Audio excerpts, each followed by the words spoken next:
সভাপতি আন্তরিক প্রীতি ভালোবাসা এবং শুভেচ্ছা জানাচ্ছি। দ্বিতীয় শ্রেণী সোনামণিরা, তোমাদের পরীক্ষার দ্বিতীয় সময় পরীক্ষা হয়তো অনেক হয়ে গেছে, আবার মনে হয়। তাও দ্বিতীয় সময় পরীক্ষার পর তোমাদের পাঠ দিলাম, খুব একটা মানুষ দেখতেছো না কেন দেখো না আমি জানি না, হয়তো পারো নাকি কি জন্য দেখো না এটা তোমরাই জানো। তো যাই হোক, আজকেও পাঠ দিতেছি, তোমরা একটু দেখো। তোমাদের দেখলে তোমাদেরও লাভ, আমারও লাভ। দেখলে তো আর পয়সা লাগে না, তো দেখো, দেখলে তো কিছু না কিছু শিখতে পারো, জানা থাকলেও দেখলেও তো শেখা যায়। তাই আজকের মতো পাঠটা হলে আবার শুরু করি। তোমাদেরকে আমি ক্লাস 2 1 2 3 4 যোগ ও বিয়োগ সংক্রান্ত সমস্যা প্রথম পার্টে 1 2 দিয়েছিলাম, পরে দ্বিতীয় পার্টে 3 4 দিয়েছিলাম। এখন 5 অঙ্ক একটা আছে, দেখো এখন একটু অঙ্ক কঠিনই, তোমাদের কঠিন হইলেও তেমন কোনো কঠিন না, বুঝলে একবারে সহজেই। তবে একটু দেখতে হবে পাঠগুলি।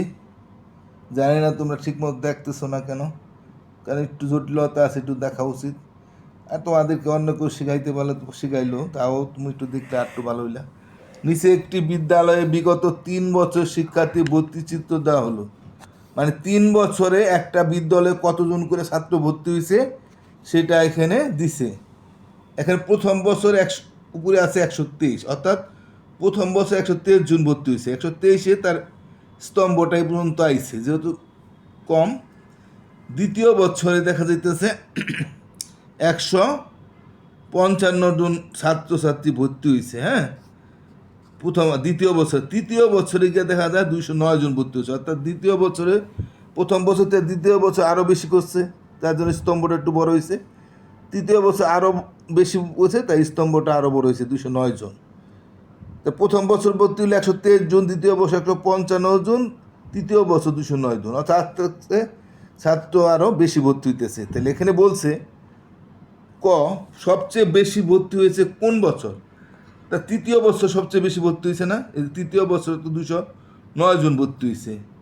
হ্যাঁ, তা আমরা আবার বলি প্রথম বছর 123 জন, দ্বিতীয় বছর 155 জন, তৃতীয় বছর 209 জন। তাহলে অবশ্যই তৃতীয় বছর বেশি ভর্তি হয়েছে।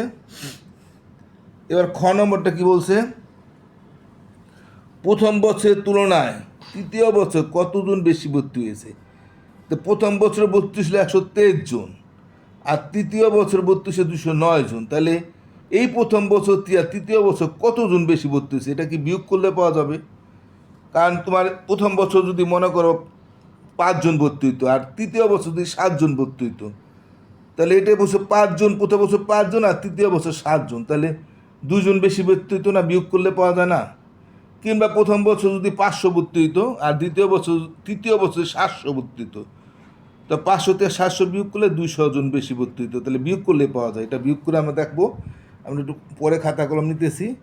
বর্তমান বিদ্যালয়ের শিক্ষার্থীর সংখ্যা কতজন? এখনই বলছে, আবার গতে গিয়া বলছে বর্তমানে বিদ্যালয়ের শিক্ষার্থীর সংখ্যা কতজন, অর্থাৎ এই যে 3 বছরে যে ভর্তিটা হইলো, তাতে আমরা যোগ করলে বুঝতে পারবো যে প্রথম, দ্বিতীয়, তৃতীয় বছর মিললা যে বর্তমানে কতজন ছাত্রছাত্রী ওই স্কুলে আছে।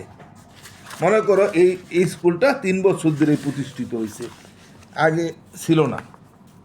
তো এখন আমরা যদি দেখি অঙ্কটা, সবচেয়ে বেশি ভর্তি হয়েছে কোন বছর, তাহলে আমরা দেখতে পারলাম তাহলে আমরা বলবো যে তৃতীয় বছর, শুধু তৃতীয় বছর লেখা দিলেই হবে। সবচেয়ে বেশি ভর্তি হয়েছে তৃতীয় বছর, এটাও লিখতে পারো। আর নাহলে তোমরা শুধু লেখা দিবা তৃতীয় বছর। তৃতীয় বছর বানানটা কিন্তু দেখিয়ে দেওয়া, এই যে তৃতীয় বছর লেখা আছে। এইভাবে তৃতীয় নাই, বইয়ের মধ্যে আছে 3 দিয়ে 29, তাই 3 দিয়ে 29 দিলেও তৃতীয়ই বোঝায়। আর নাহলে তয় ফলা তয় দিকের রস্বীকার 29 দিলেও তৃতীয় হয়। তাই আমার বইয়ের মধ্যে যেমন সেমনি বানানটা লিখলাম, 3 দিয়ে 29 দিয়ে একটা পুরো মাত্রা দিবা, তাহলে তৃতীয় হয়ে গেল। এবার খড়টা বলছে প্রথম বছরের তুলনায় তৃতীয় বছর কতজন বেশি ভর্তি হয়েছে। তাহলে এখন আমরা এটা বিয়োগ করলেই পেয়ে যাই, আমরা সহজেই বুঝাই দিই। হ্যাঁ, 209 থেকে আমরা 123, আমরা যদি সংক্ষেপে করি তাহলে এই যে এতজন বেশি ভর্তি হয়েছে। হ্যাঁ, কতজন বেশি ভর্তি হয়েছে, এতজন বেশি ভর্তি হয়েছে লেখা, এই যে বেশি ভর্তি হয়েছে মানে আমরা এখন দেখে নিয়ে আছে বেশি ভর্তি হয়েছে, এটা লেখা দিই আমরা এনে। তাই বিয়োগটা কি আমরা এভাবে পারবো? হ্যাঁ, আমরা কিন্তু আমরা বিয়োগটা এই ধরনের বিয়োগ কিন্তু আমরা পারি। প্রথম এটা একক, এটা দশক, এটা শতক। তাহলে একক তো শতক থেকে এখানে 100, আর দশকে 2 20 আর 3 23, অর্থাৎ 123। আর এটা একক, দশক, শতক। শতকে 200, 200 দশে 200 নয়, 209 আছে। তাহলে একক একক বিয়োগ হবে। 3-এর থেকে 9 বিয়োগ করলে, 9-এর থেকে 3 গেলে কত থাকে? আমরা কিন্তু পারি। 9-এর থেকে 3 গেলে 6 থাকে, অনেকে পারবা, নাহলে বিয়োগ করবা। 3 4 5 6 7 8 9, এটা 6-এর ঘরে গেল, আমরা জানি। তাই 6 আমরা এককের ঘরে আবার ডাইন ধার থেকে লিখে এলাম, এককে 6। আর 2 আছে এখানে, আর এখানে আছে 0। তাহলে আমাদের 2-এর থেকে তো 0 ছোটো, তাহলে আমার কি 0 10 বানাইতে হবে? হ্যাঁ, 2 আছে 10 হবো কয়লে? 8 হইলে তোমরা 2-এর থেকে 10-এর থেকে 2 গেলে 8 থাকে, নাহলে আমরা গুনি 3 4 5 6 7 8 9, 2 না, 2-এর পরে আমরা ভুল করলাম নাকি? 2 তো 2 বলবো না তো, 2 3 4 5 6 7 8 9 10, 8-এর ঘরে গেল। বা 10-এর থেকে 2 টাকা খাইলে 8 টাকা থাকে, অনেকে এমনি বুঝতে পারবা। 10-এর থেকে 2 গেলে এখন এই যে আমরা 0-10 দিচ্ছি, তাহলে আমাদের হাতে 1 থাকবো, তাই না? হাতে 1 থাকলে হাতের 1 আবার শতকের ঘরে এসে যোগ হবে। তো 2 আর উপরে এখানেও 2, তাহলে 2 2 মিলে গেলে 0, বা দ্বারা 0 দেওয়ার দরকার জানে। তাহলে এতজন বেশি হয়েছে, এই যে এতজন বেশি হয়েছে। লিখতে পারো, না লিখলে ওই তোমরা এখানেও কমা দিতে পারতা, 2টা করে কমা দিলে হয়ে যায়। তাহলে এতজন বেশি হয়েছে, উত্তরটা লেখা দিতে পারো, 86 জন। এবার গড়টা যদি আমরা করি, গড়টা কি বলছে? যে বর্তমানে বিদ্যালয়ে শিক্ষার্থীর সংখ্যা কত? তো প্রথম বছর ভর্তি ছিল 123 জন, এরপরে ভর্তি হইল 155 জন, পরের বছর ভর্তি হইল 209 জন। তাই 3টা মিললে আমরা যোগ করলে পারবো বর্তমানে লোক সংখ্যা কত। তাই 9 আর 5 কত? 9 আর 5 14 হয় না? দেখি, আমরা দেখি। 9 5-এর ঘরে আমরা এটা জানি, 9 10 11 12 13 14। তো 14 আবার 3 আছে, 14 আর 3 কত? 14 15 16 17, 3 17-এর কত? 1 10 আর 17। তো ডান ধারের 7 আমরা 7 নামাবো, বাঁ ধারের 1 হাতে রাখবো। 1 আর 5-এ কত হয়? 6, 6 আর 2 6 7 8, এটা করগুণ লাগবে না, 8। হাতে কিছু ধরল না, যেহেতু আমরা 8 দশকের ঘরে যাই নাই। 10 11 হইলে ডান ধারটা নামতো, বাঁ ধারটা হাতে রাখতো। যেমন এটা আমি 5 14 17 7 হাতে একা ছিল, 1 10 আর 17 2 সংখ্যা, তাহলে ডান ধারের সংখ্যার নামে বাঁ ধারের সংখ্যা হাতে থাকে, দশকের সংখ্যা বা দশকের সাথে যোগ হলো। কিন্তু এখানে শুধু 8 হয়েছে, তাইলে আমার আর দশকের হাতে থাকতেছে না। তাহলে 2 আর 1-এ 3, 3 আর 1-এ 4, তাহলে 4ই হলো হাতে। তাহলে এতজন না, উত্তর 487 জন হয়েছে এই গতে আইসা 3 বছরে। ঠিক আছে, আশা করি বুঝতে পারছো। 6 নম্বরটা দেখিবা না, না পড়লে তোমরা একবার, না পড়লে একবার দেখে নিবা, আশা করি একবারে বুঝতে পারবা। এখানে কি বলছে দেখো তো, 6 নম্বরেরটা।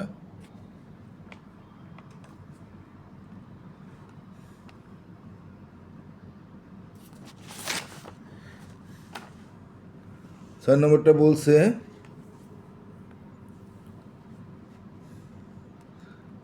দুইটি সংখ্যার বিয়োগফল 87, বড় সংখ্যাটি 369 হলে ছোট সংখ্যাটি কত? এরকম দুটি সংখ্যার যোগফল বা দুটি সংখ্যার বিয়োগফল দিলে, হ্যাঁ, বড় সংখ্যাটা দিলে ছোট সংখ্যাটা বাই করতে গেলে বিয়োগ হয়।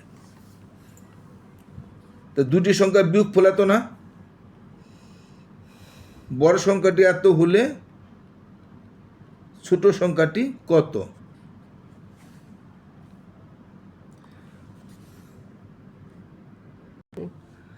তাহলে আমরা এটা পাইলাম যে বড় সংখ্যাটি কি বলছে, দুটি সংখ্যার বিয়োগফল 87, বড় সংখ্যাটা 370 হলে ছোট সংখ্যা বাই করতে চাইলেই বিয়োগ করতে হয়।